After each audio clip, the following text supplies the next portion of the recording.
Hello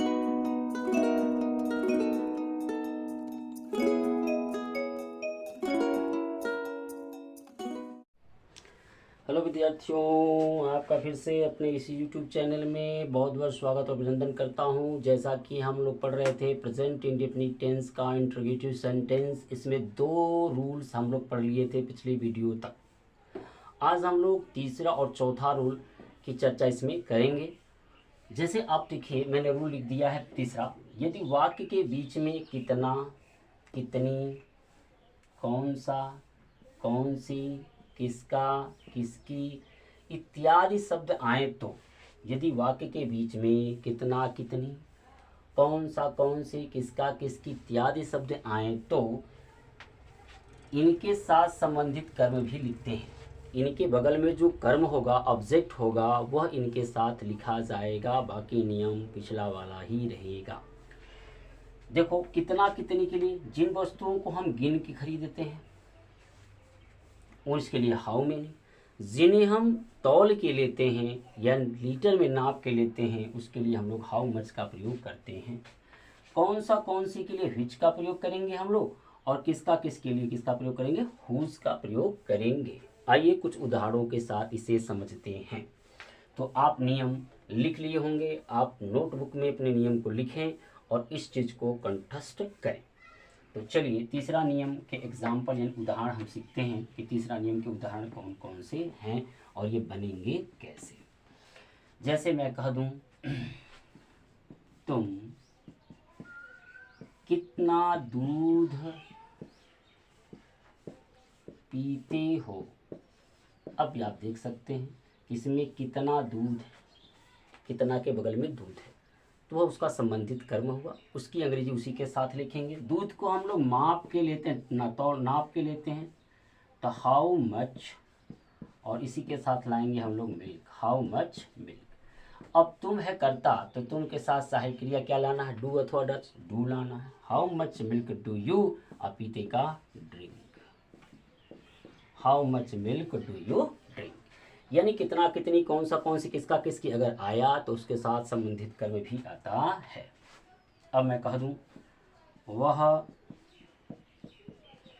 कौन सी पुस्तक, वह कौन सी पुस्तक पढ़ता है, वह कौन सी पुस्तक पढ़ता है, तो आप देख सकते हैं कौन सी पुस्तक, तो कौन सी के लिए लगाएंगे हम लोग सबसे पहले विच, और पुस्तक की अंग्रेजी इसी के साथ लिख लेंगे बुक। कर्ता अपना ही है तो ही के साथ सहायक क्रिया प्रेजेंट इंडेफिनिट के इंट्रोगेशन में लगता है डज, यानी एक वचन कर्ता के साथ सहायक क्रिया क्या लगाते हैं हम लोग, डज। तो विच बुक डज ही, अब पढ़ने का क्या हो जाएगा, रीड। ये रहा आपका। आइए एक दो और एग्जाम्पल से इसे और अच्छे से समझने की कोशिश करते हैं। तो आप इन्हें जरूर लिखें और प्रैक्टिस करें और इन्हें बनाने की कोशिश करें। चलिए कुछ और एग्जाम्पल्स लेते हैं।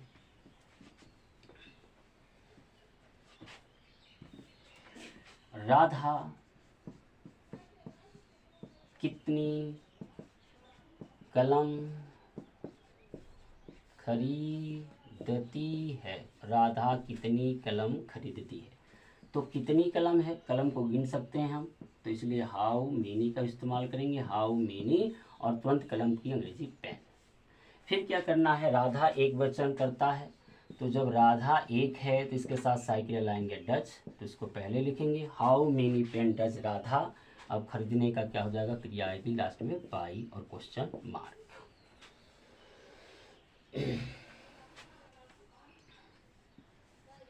हम किसकी पुस्तक पढ़ते हैं, हम किसकी पुस्तक पढ़ते हैं, तो आप देख सकते हैं किसकी के लिए हम लोग लाएंगे यहाँ हुज, और पुस्तक आ जाएगी बुक, हुज बुक, और कर्ता देख सकते हैं वी है हम की अंग्रेजी, तो सहायक क्रिया लगेगी क्या, do, use book do we. पढ़ने का अंग्रेजी होता है रीड, क्रिया आ जाएगी अपनी लास्ट में। तो इस तरह से आपके ये अनुवाद बनेंगे। तो आइए ये तीसरा नियम हमने बताया आपको कि जब कितना, कितनी, कौन सा, कौन सी, किसका, किसकी आए तो उसके साथ संबंधित कर्म भी लिखते हैं। शेष नियम पहले जैसा ही रहता है। आइए एक नियम और बचा है इंटरोगेटिव का प्रेजेंट इंडेफिनिट के, उसको भी देख लेते हैं। तो विद्यार्थियों चौथा नियम है, यदि वाक्य के बीच में कौन शब्द आए तो कौन शब्द आता है तो उस वाक्य में जो कर्ता होता है वह कौन ही होता है। एक प्रश्नसूचक शब्द के साथ साथ कर्ता का भी कार्य कौन करता है। इसलिए हम इस तरह के अनुवाद प्रेजेंट इंडेफिनिट टेंस में इस तरह के वाक्यों का अनुवाद जो है सबसे पहले हु लिखते हैं, फिर क्रिया की फर्स्ट फॉर्म। अब देखते हैं कि क्रिया में यस लगेगा कि यस लगेगा। जो आपको पता चलेगा प्रेजेंट इंडेफिनिट्स के अफर्मेटिव सेंटेंस में कि कहाँ यस लगता है कहाँ यस, और फिर हम लोग लिखते हैं ऑब्जेक्ट। जैसे मैं कह दूँ तुम्हें अंग्रेजी कौन पढ़ाता है, तुम्हें अंग्रेजी कौन पढ़ाता है। तो सबसे पहले हम लाएंगे कौन की अंग्रेजी हु, अब फिर लाएंगे क्रिया, पढ़ाना होता है टीच, और लास्ट में सी एच है इसमें ई एस जोड़ देंगे, हु टीचेस। अब तुम्हें अंग्रेजी you ANGLISH English, who teaches you English. आइए कुछ और उदाहरण देखते हैं। उसे मिठाइयाँ कौन देता है। तो आप देख सकते हैं कि कौन की अंग्रेजी सबसे पहले हमें लिखना है हु। अब देना का अंग्रेजी तुरंत क्रिया लानी है गिव, अब इसमें यस लगा देना है क्योंकि इस क्रिया में यस ही लगेगी। हु गिव्स उसे मिठाइयाँ, him who gives him sweets. ये रहे अपने ऑब्जेक्ट। जैसे इस वाक्य में जो कर्ता का काम करता है वो कौन ही करता है कर्ता का काम, और जो हु होता है वो हमेशा एक वचन होता है, इसलिए इसके साथ क्रियाकर्म पे यस या यस लग रहा है। लेकिन ये जब तक केवल इंट्रोगेटिव है तब तक आपकी सहायक क्रिया इसके साथ यूज नहीं होगी, डू डज का प्रयोग नहीं करेंगे। लेकिन यदि ये आपका इंट्रोगेटिव के साथ साथ नेगेटिव भी हो जाता है तो वहाँ पर सहायक क्रिया डज का प्रयोग इसके साथ होता है। फिर से एक बार सुन लें कि हु वाला जो वाक्य होता है प्रेजेंट इंडेफिनिट टेंस में उसके साथ सहायक क्रिया का प्रयोग नहीं करते, हम लोग क्रिया की पहली अवस्था में यस या यस का प्रयोग करते हैं। लेकिन ये अगर इंट्रोगेटिव के साथ साथ नेगेटिव भी हो जाए तब इसके साथ सहायक क्रिया डज का प्रयोग करते हैं। जैसे आपको एक आध अनुवाद इस तरह का भी बता देता हूँ ताकि आपको तकलीफ ना हो, दिक्कत ना हो, आप इस नियम को पढ़ें। जैसे नेहरू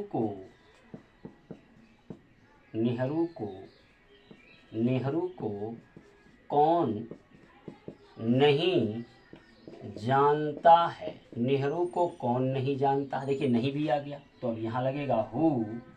अब सहायक क्रिया क्या आएगी does not, who does not. अब जानना का अंग्रेजी know, KNOW, who does not know Nehru, who does not know Nehru. तो आपने देखा कि जैसे ये हु वाला वाक्य था उसमें जब तक ये केवल इंट्रोगेटिव था तब तक सहायक क्रिया का प्रयोग नहीं हो रहा था, लेकिन जैसे ये नेगेटिव भी हो जाता है इंट्रोगेटिव के साथ साथ तो सहायक क्रिया डज का प्रयोग इसके साथ करते हैं। डज नॉट उसका मुख्य क्रिया, फिर वही ऑब्जेक्ट लिखने का कार्य करते हैं। तो हम लोग जो है प्रेजेंट इंडेफिनिट टेंस के अफर्मेटिव, नेगेटिव, इंट्रोगेटिव सेंटेंस को पढ़ चुके हैं। अब मैं नेक्स्ट वीडियो में जब आऊँगा तो इस पर अभ्यास कराऊँगा, यानी एक दिन होमवर्क दूंगा और फिर उसे कल भर आपको करके दिखाऊंगा ताकि आप प्रैक्टिस भी करते चलें, आपका अभ्यास भी होता रहे। तो फिर नेक्स्ट वीडियो में मिलते हैं इसके प्रैक्टिस के साथ। तब तक के लिए मैं आपसे इजाज़त लेता हूं।